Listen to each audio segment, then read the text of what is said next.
আর জিন্দা থাকলে তো নিন্দা হবে, প্রশংসা যেন হয় স্মরণ সবাই। তিনটা জিনিসের প্রতি যত্নশীল হতে হবে। এক নম্বর হলো অন্তর। যার এই জায়গাটা ঠিক তার বডিটা ঠিক, যার এই অন্তরটা ঠিক নাই তার বডিটার দাম নাই নেই। কারণ আল্লাহ পাক কারোর চেহারার দিকে তাকান না, কারোর ড্রেসের দিকে তাকান না, আল্লাহ তাকান মানুষের এই জায়গার দিকে। বলুন সেই জায়গাটার নাম কি? অন্তর। ইন্নাল্লাহা আলিমুম বিযাতিস সুদূর। এই অন্তর খবর বোঝার ক্ষমতা আমাদের কারো নাই। আমার দিকে তাকাচ্ছেন কোন উদ্দেশ্যে তাকাচ্ছেন আমি কিন্তু জানি না, কারণ এই চোখ যে মনের কথা বলে। কিন্তু কি চায় আপনার চোখ? আমার দিকে তাকিয়ে আপনি কি ভাবতেছেন? আমি সেই ভাবনার জগতের দরজায় প্রবেশ করতে পারি নাই। বলুন অন্তরের খবর জানে কে? আল্লাহ। তিনটা জিনিসের প্রতি যত্নশীল হতে হবে। একটা হলো অন্তর, আরেকটা হলো শরীর, আরেকটা হলো ড্রেস। এই জায়গাটার সাথে আপনার লাইফ স্টাইলের অন্যতম একটি অবস্থান জড়িত। দিলটা যদি ঠিক থাকে দেহটা টনটন করবে, আর দিলটা যদি ঠিক না থাকে কবরে যাওয়ার পরে লাশটা পচার আগে, বাস পচার আগে লাশটা পচে যাবে। ঠিক দিল যদি ঠিক না থাকে, আর এই দিলটা যদি ঠিক থাকে, আজিমুল বরকত হুজ্জাতুল্লাহি ফিল আরদিন ইমামুল মুসলিমিন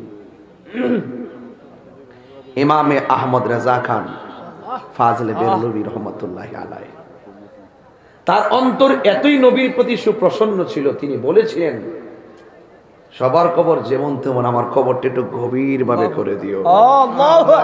রাসূল আমার কবরে আসবেন, আমি যেন লাফ মেরে দাঁড়িয়ে রাসূলকে সালাম দিতে পারি। আল্লাহু আকবার। নারায়ে তাকবীর, নারায়ে রিসালাত, মাসলাতে আলা হযরত। তুফান আসলে বাড়ি ভেঙে যায়, ভূমিকম্পের এলান হলে মানুষ সতর্ক হয়, ঘর ভেঙে গেলে ঘর তোলা যায়, গাছ পড়ে গেলে আরেকটা গাছ লাগানো যায়। চাল যেন তুফান উড়াইয়া নিতে না পারে ভালো করে মজবুত করে ফাউন্ডেশন দেয়। দেয় কিনা? দেয়। এই সমস্ত তুফানের চাইতে ভয়ঙ্কর তুফান আপনার আকীদা বিদ্বেষী বাতিল গোষ্ঠী। ঠিক ঠিক এরা ওই আকাশের প্রাকৃতিক যে তুফান থেকে আরো ভয়ঙ্কর। ঠিক ঠিক। কারণ আমি জানি ঘর গেলে ঘর পাওয়া যাবে, কিন্তু ঈমান গেলে ঈমান পাওয়া যাবে। ওই সমস্ত বাতিলদের তুফান থেকে ঈমানকে মজবুত রাখতে গেলে মস্তকে আলা হযরত ধারণ করতে হবে।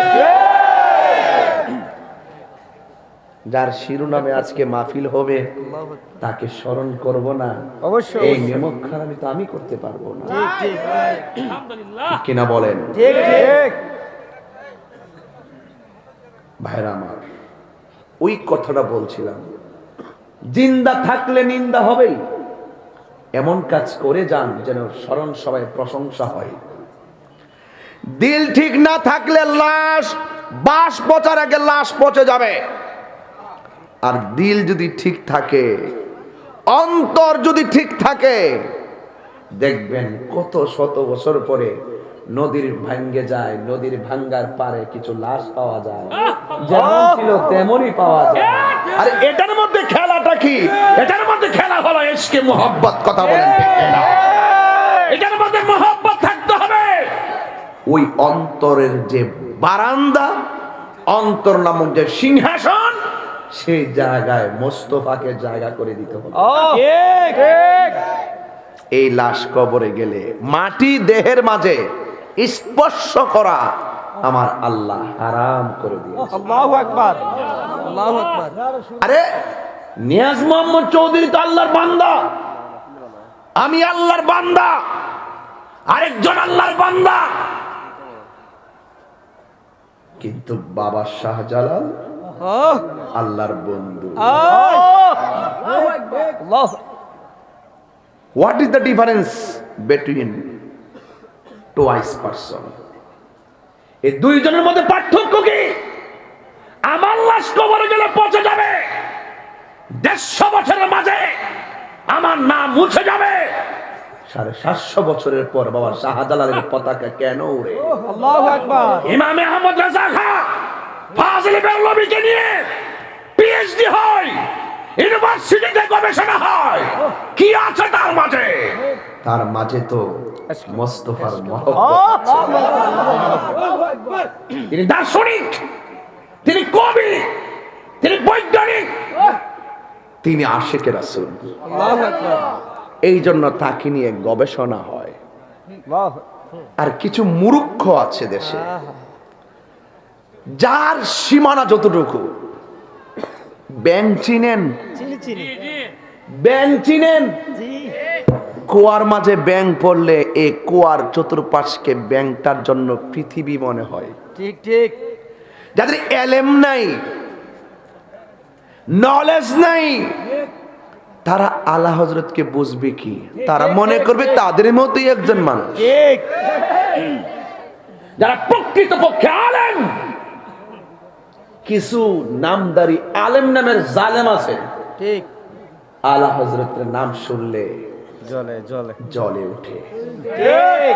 তারা সত্যটা বলে না, অথচ তার বাপ দাদারা জানে না এই দেশে সত্যিকার অর্থে কুরআন সুন্নাহর আলোকে দায়িত্বহীন কণ্ঠে লেখার মাধ্যমে, কথার মাধ্যমে সঠিক আকীদা রন্ধ্রে রন্ধ্রে যিনি পৌঁছে দিয়েছেন তিনি আলা হযরত। এই জন্য আলা হযরত সুন্নি কনফারেন্স আমি একটু স্মরণ করেছি। হক আদায় হয়েছে কিনা জানি না, তিনি তো দেখেন, অবশ্যই অবশ্যই দেখার ক্ষমতা আছে কিনা আছে। বাস।